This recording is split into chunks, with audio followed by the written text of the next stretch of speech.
Do you know the enemy? Do you really know the enemy? Do you really think he's happy to see what you're doing today?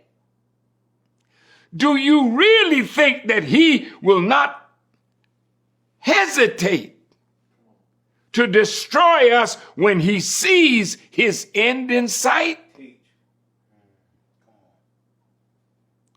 So my concern today is not the beautiful thinking. My concern today is, do you really know your enemy? Because some of us fell out with Elijah Muhammad because he referred to the white man as the devil. The devil is real. He raises hell. And in the church, you say, the devil is a liar. And ever since we've been in his hands, he's told us nothing but lies about ourselves, nothing but lies about God, lies about our people in Africa, to keep us all divided against ourselves, and we are still sick from his poison. But we're cleaning it up. Before Elijah Muhammad left, he gave us a subject. How strong is the foundation? Can we survive? All that we did today, all that we heard today says we're on the move. We are rising. One day, Elijah Muhammad called me on the telephone. I used to broadcast, Bob Law knows this very well, my beautiful big brother. I was so popular in New York, this is the truth, because we had a broadcast every Sunday from the temple number 7. And there was the minister, blazing. Well, I got it from a blazer that went before me. Did you know that in my heated talk, Brother Malcolm as my teacher, everywhere I went with Brother Malcolm, he didn't waste no time exposing the devil. So that became the talk, everybody. Malcolm X, he whooped the white man coming and going, and you know it, because he affected practically everyone in this circle. Brother Malcolm affected everybody with his teaching. Real talk. You didn't know the white man like he knew him.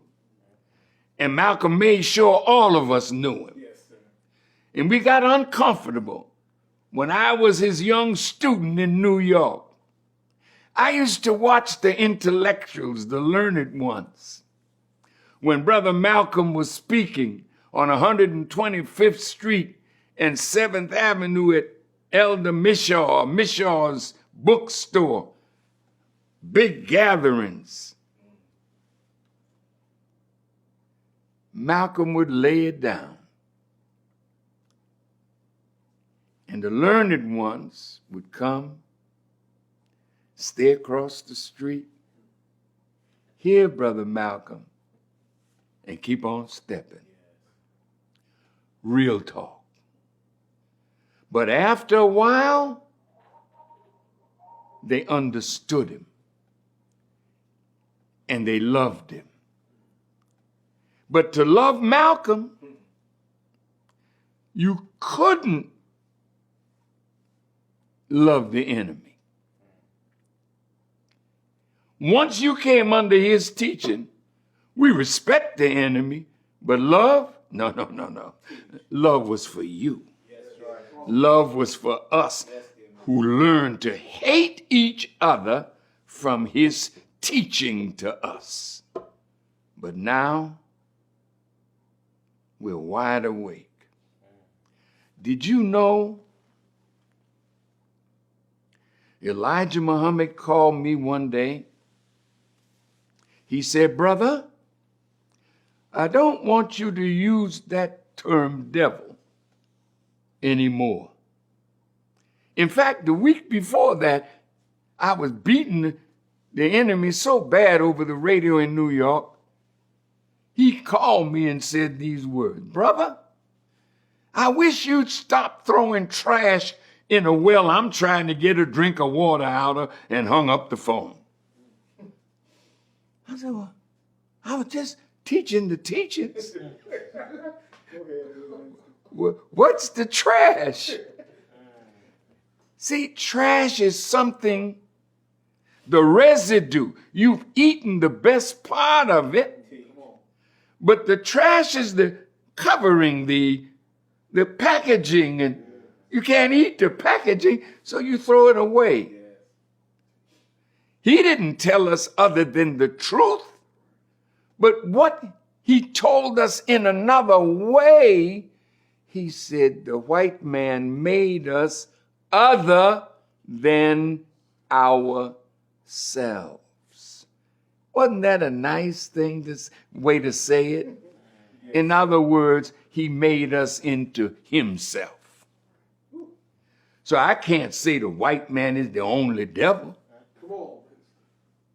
Who's been hanging us up? Who's been betraying our movement? Who is it you are fighting? Each of us have to fight in order to get progress. You got to fight your own. Because in your own there's envy, enmity, jealousy, strife. You know what I'm talking about. We're so hard on each other. Only God could love a people like this. And somebody that's in love with you. Somebody that can hang with you when you want to hang the person that loves you because you don't love yourself. So Elijah Muhammad said, "Yes, brother." Called me the next time and he said, "Brother, I want you to use this language. I want you to use the word Satan, the enemy, the slave master's children." Now what he's doing, he's bringing me up into the knowledge of the devil maker. Satan is not just a wicked person. He's so wicked that his wickedness spreads from him to others. Now I'll come right back to you. I'm not going to stay long. We're in a survival mode today, brothers and sisters, because all the plans that we have to do good for ourselves and our people,